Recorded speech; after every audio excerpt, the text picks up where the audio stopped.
दुर्गा सप्तशती का द्वितीय अध्याय आरंभ होता है। देवताओं के तेज से पृथ्वी का प्रादुर्भाव और महिषासुर की सेना का वध। महर्षि मेधा बोले, प्राचीन काल में देवताओं और असुरों में पूरे 100 वर्षों तक घोर युद्ध हुआ। उसमें असुरों का स्वामी महिषासुर था और देवराज इंद्र देवताओं के नायक थे। इस युद्ध में देवताओं की सेना परास्त हो गई थी और इस प्रकार संपूर्ण देवताओं को जीतकर महिषासुर इंद्र बन बैठा था। युद्ध के पश्चात हारे हुए देवता प्रजापति ब्रह्मा जी को साथ लेकर उस स्थान पर पहुंचे जहां भगवान शंकर और श्री हरि विष्णु विराजमान थे। देवताओं ने अपनी हार का सारा वृत्तांत भगवान श्री हरि और शंकर जी से कह सुनाया। वो कहने लगे, हे प्रभु, महिषासुर सूर्य, इंद्र, अग्नि, वसु, चंद्रमा, यम, वरुण तथा अन्य देवताओं के सारे अधिकार छीनकर सबका अधिष्ठाता स्वयं ही बन बैठा है। उसने समस्त देवताओं को स्वर्ग से निकाल दिया है। वे मनुष्यों की तरह पृथ्वी पर विचरण कर रहे हैं। दैत्यों की सारी करतूत हमने आपको सुना दी है और हम आपकी शरण में हैं। हम आपकी शरण में इसलिए आए हैं कि आप उनके वध का कोई उपाय सोचें। देवताओं की बातें सुनकर भगवान श्री हरि और शिव जी को बहुत क्रोध हुआ। दैत्यों पर क्रोध होने के कारण उनकी भौहें तन गई, आंखें लाल हो गई। गुस्से में भरे हुए भगवान विष्णु के मुख से एक महान तेज निकला और उसी प्रकार का तेज भगवान शंकर, ब्रह्मा, इंद्र और दूसरे देवताओं के शरीर से प्रकट हुआ। फिर वो सारा तेज मिलकर एक हो गया और तेज का वह पुंज ऐसे दिखाई देता था जैसे कि जाज्वल्यमान पर्वत हो। देवताओं ने देखा कि उस पुंज की ज्वाला चारों ओर फैली हुई थी और देवताओं के शरीर से प्रकट हुए उस तेज की किसी अन्य तेज से तुलना नहीं हो सकती थी। एकत्रित होने पर वह तेज एक देवी के रूप में परिवर्तित हो गया। अपने प्रकाश से तीनों लोगों को व्याप्त जान पड़ा। जो भगवान शंकर का तेज था, उससे देवी का मुख प्रकट हुआ। यमराज के तेज से उनके सिर के बाल बने। भगवान श्री हरि के तेज से उनकी भुजाएं बनी। चंद्रमा के तेज से दोनों स्तन, इंद्र के तेज से कटि प्रदेश, वरुण के तेज से जंघा और पिंडली तथा पृथ्वी के तेज से नितंब भाग बना। ब्रह्मा जी के तेज से दोनों चरण और सूर्य के तेज से उनकी उंगलियां उत्पन्न हुई। वसुओं के तेज से हाथों की उंगलियां एवं कुबेर के तेज से नासिका बनी। प्रजापति के तेज से उनके दांत और अग्नि के तेज से उनके तीनों नेत्र बने। संध्या के तेज से उनकी भौहें और वायु के तेज से उनके कान प्रकट हुए। इस प्रकार उन देवी का प्रादुर्भाव हुआ था। महिषासुर से पराजित देवता उस देवी को देखकर अत्यंत प्रसन्न हुए। भगवान शिव ने अपने त्रिशूल में से एक त्रिशूल निकालकर उन देवी को दिया। भगवान विष्णु ने अपने चक्र में से एक चक्र निकालकर उन्हें अर्पित किया। वरुण ने देवी को शंख भेंट किया। अग्नि ने उन्हें शक्ति दी। वायु ने धनुष और बाण दिए। सहस्त्र नेत्रों वाले देवराज श्री इंद्र ने अपने वज्र से वज्र उत्पन्न करके दिया। ऐरावत हाथी से एक घंटा उतारकर देवी को भेंट किया। यमराज ने उन्हें काल दंड से एक दंड दिया। वरुण ने उन्हें पास दिया। प्रजापति ने स्फटिक की माला दी और ब्रह्मा जी ने उन्हें कमंडल दिया। सूर्य ने देवी के समस्त रोमों में अपनी किरणों का तेज भर दिया। काल ने उन्हें चमकती हुई ढाल और तलवार दी तथा क्षीर सागर ने उज्ज्वल हार, दिव्य वस्त्र उनको भेंट किए। इनके साथ ही उनके दिव्य चूड़ामणि और 2 कुंडल, कड़े, उज्ज्वल अर्ध चंद्रमाहों के लिए बाजूबंद, चरणों के लिए नूपुर, गले के लिए सुंदर हंसली और उंगलियों के लिए रत्नों से बनी हुई अंगूठियां उन्हें दी। विश्वकर्मा ने उनको फरसा दिया। उसके साथ ही अनेक प्रकार के अस्त्र और अभेद्य कवच दिए। इसके अतिरिक्त उन्हें उन्हें कभी ना कुम्हलाने वाली सुंदर कमल की मालाएं भेंट की। समुद्र ने सुंदर कमल का फूल भेंट किया। हिमालय ने सवारी के लिए एक सिंह और तरह तरह के रत्न देवी को भेंट किए। यक्षराज कुबेर ने मधु से भरा हुआ पात्र दिया और शेषनाग ने उन्हें बहुमूल्य मणियों से विभूषित नागहार भेंट किया। इसी तरह दूसरे देवताओं ने भी देवी को आभूषण और अस्त्र शस्त्र देकर उनका सम्मान किया। इसके पश्चात देवी ने अट्टहास के साथ उच्च स्वर से गर्जना की। उनके इस भयंकर नाद से आकाश गूंज उठा। देवी का वह उच्च स्वर से किया हुआ सिंहनाद समा न सका। आकाश उसके सामने छोटा प्रतीत होने लगा।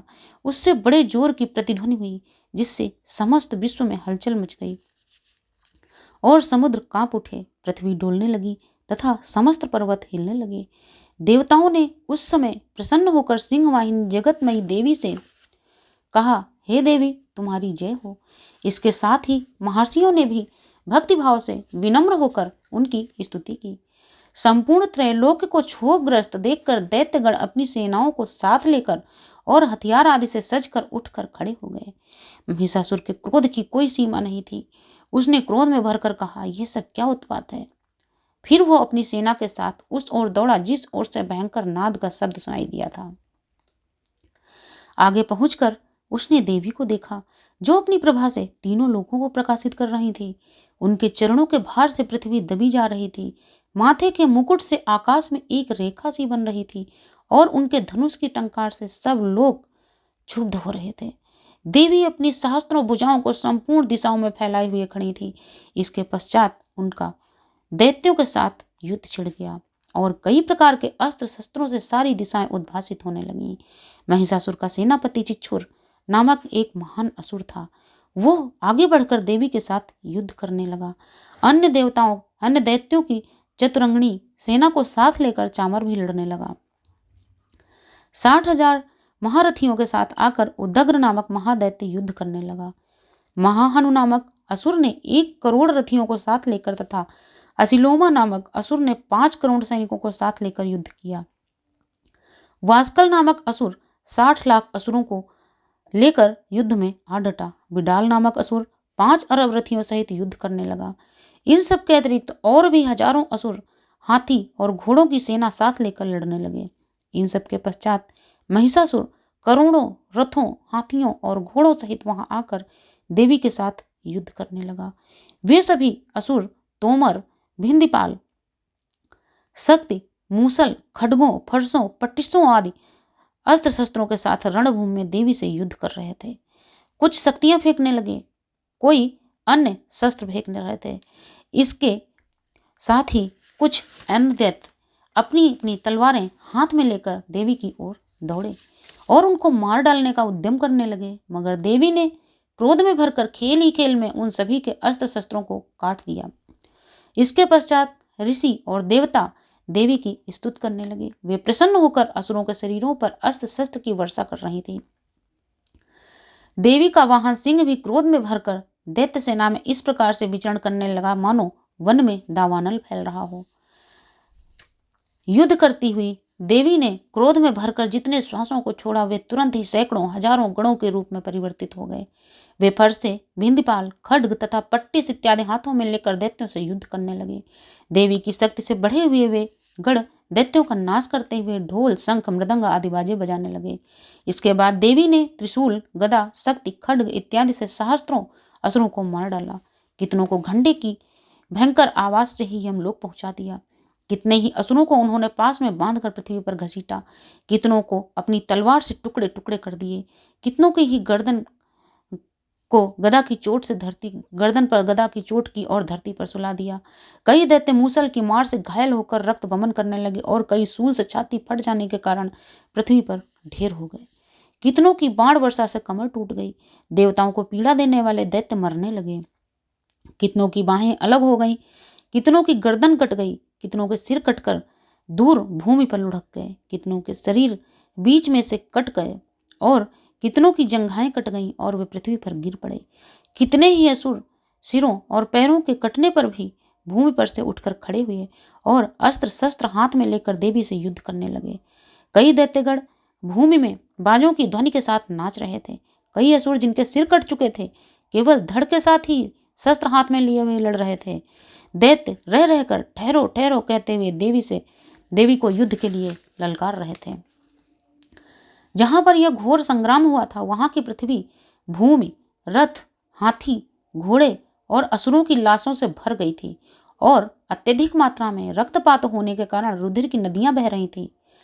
इस तरह से देवी ने असुरों की विशाल सेना को क्षण भर में इस तरह से नष्ट कर डाला जैसे तृण और काष्ठ के बड़े ढेर को अग्नि नष्ट कर डालती है। देवी का सिंह भी गर्दन के बालों को हिलाता हुआ और जोर जोर से शब्द करता हुआ असुरों के शरीर से मानो उनके प्राणों को चुन रहा था। वहां देवी के गणों ने भी जब दैत्यों के साथ युद्ध किया तो देवताओं ने प्रसन्न होकर आकाश से उन पर पुष्पों की वर्षा की। बोलो दुर्गा मैया की जय। द्वितीय अध्याय समाप्त हुआ।